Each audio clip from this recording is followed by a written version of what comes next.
iPad Pro only for the last month. Let me share with you the experience. So a month ago, I purchased the brand new iPad Pro 2020 12.9 inch to replace completely my laptop. If you want to know exactly why, I'm going to leave a link up here with the explanation. Overall, I don't regret purchasing and using the iPad Pro as my main computer device. It's been a real joy to use, but it has its downsides, which we're going to talk about later on in the video.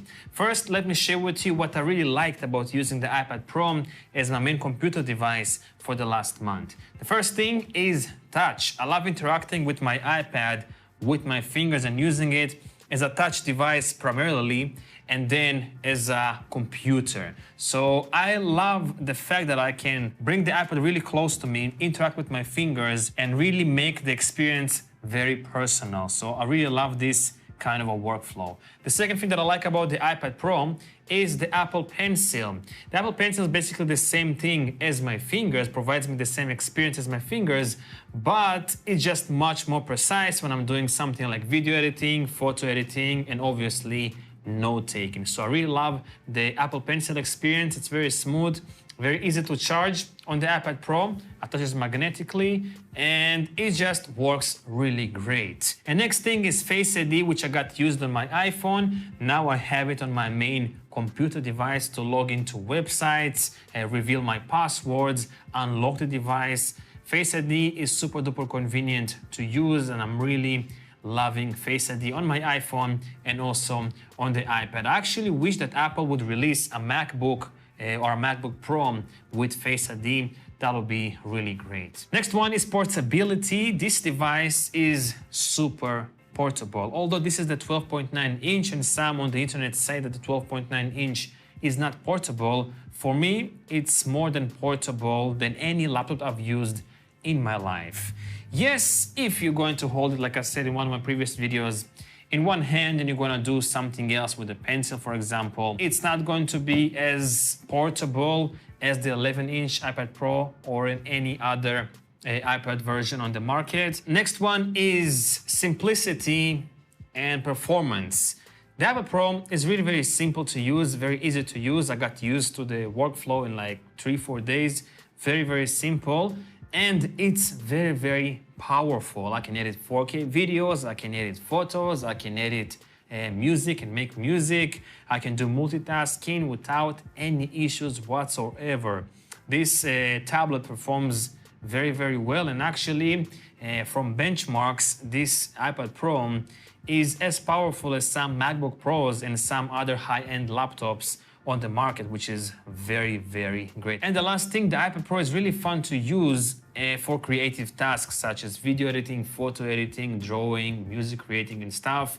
Because like I said previously, it's much more personal because I can bring it really close to me, interact with my fingers, and it feels more fun to create music, videos, photos. And I personally really love this kind of a workflow because I feel more attached to what I am creating, and it makes the experience just way, way more fun than doing the same thing on a laptop or on a desktop computer.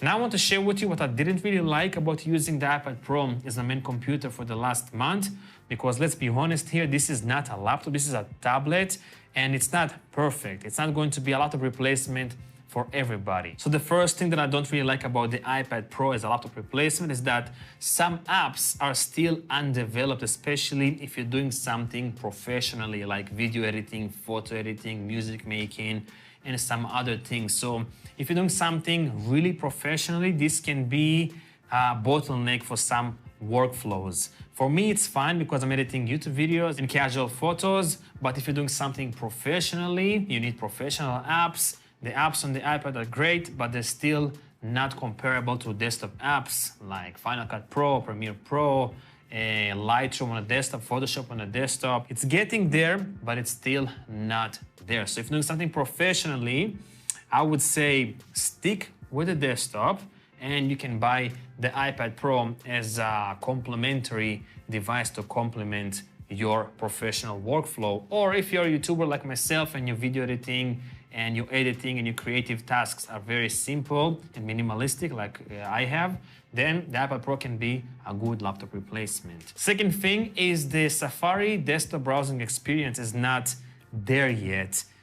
to be a real desktop browsing experience, because it has still some problems, still some lags. I noticed a lot of problems and issues on my YouTube channel, because when I'm trying to upload videos, I have some issues. When I'm trying to change my description on my YouTube videos, I have some issues. When I'm trying to add end screens, cards and stuff like that, when I'm trying to play around with the settings on YouTube, I usually have some bugs and issues. And also on some other websites, it's still not completely polished out like on desktop browsing. So it's almost there, the desktop browsing experience, but it's still not there yet. And the last thing is the Files app file manager on the iPad Pro, which is completely not comparable to a desktop file manager experience, because there are still some bugs and issues. You cannot format a drive. Some files are unsupported by the Files app, like ProRes, for example. And there are many weird issues in the Files app. So if you want to do something, again, professionally with your files, I would highly suggest using a desktop or a MacBook Pro or something like that. But for me, it's more than enough for my kind of a workflow.